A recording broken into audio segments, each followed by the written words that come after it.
নারী পুরুষ এইভাবে আলাদা করে আলোচনা না করে কম্বাইন্ড আলোচনা করলে ভালো হয়। আমি আলাদা করতে চাচ্ছি না। আমি মনে করি there should be a combined approach.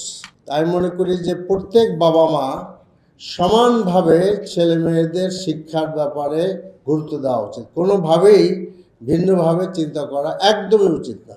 There should B equal, একদম গুরুত্ব দিতে হবে। আমি বলবো যে মেয়েদের ক্ষেত্রে আরেকটু বেশি দিতে হবে, কারণ মেয়েদেরকে সবসময় প্রোটেক্ট করে আমাদেরকে রাখতে হবে। সেই কারণে আমরা এই জিনিসটা আমাদের করা দরকার। এখন ট্রান্সপোর্টের কথা আলাদাভাবে এসছে। গরমে আরাম নিয়ে হবে না হাহুতাশ, ঘুরলে পরে ওয়ালটন ফ্যান বাতাস আর বাতাস। এই জায়গাতে আমরা আমাদের ইস্তেহারে বলেছি যে ট্রান্সপোর্টে আমাদের মতে আমরা বলেছি সেখানে সিসি ক্যামেরা থাকতে হবে।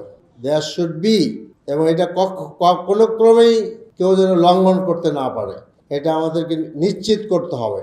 এবং কোনো রকমের কোনো আপনার যদি ঘটনা ঘটে, আমরা যেন সেই সিসিটিভি দেখে আমরা পরবর্তী পদক্ষেপ নিতে পারি।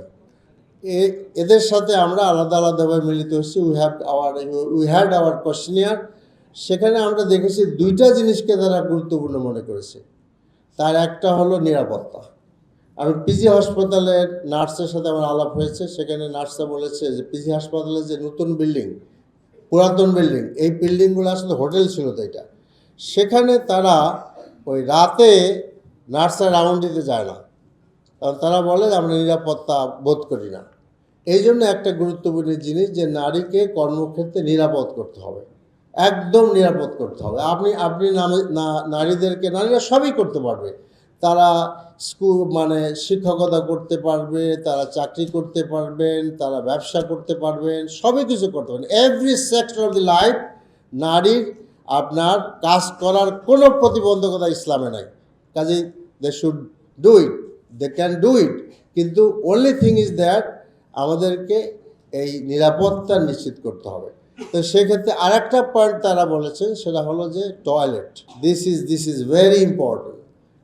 মেয়েদের জন্য খুব সুন্দর আলাদা টয়লেট ব্যবস্থা, এবং আরেকটা পয়েন্ট অলরেডি আপনি বলেছেন, এগুলো থাকা দরকার। আমরা দেখেছি যে ঢাকা বিশ্ববিদ্যালয়ের ডাকসুর উদ্যোগে স্যানিটারি ব্যান্ডিং মেশিন মেয়েদের জন্য করেছে। This is first time of Dhaka university যে ডাকসু করেছে। তো কাজে এই ব্যাপারটাগুলো নিশ্চিত করলে আমাদের মেয়েরা নিরাপদ কাজ করতে পারবেন, কর্মক্ষেত্রে তারা ভালোভাবে থাকবেন।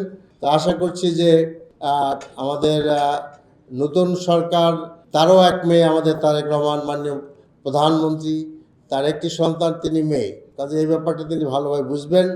এবং আমাদের তার পিতা খালেদা জিয়া, তিনিও মহিলা ছিলেন, মহিষী মহিলা ছিলেন, তারও দৃষ্টিভঙ্গি আমাদের সামনে আছে। সব মিলে ইনশাআল্লাহ আমরা এগুলা করতে পারবো।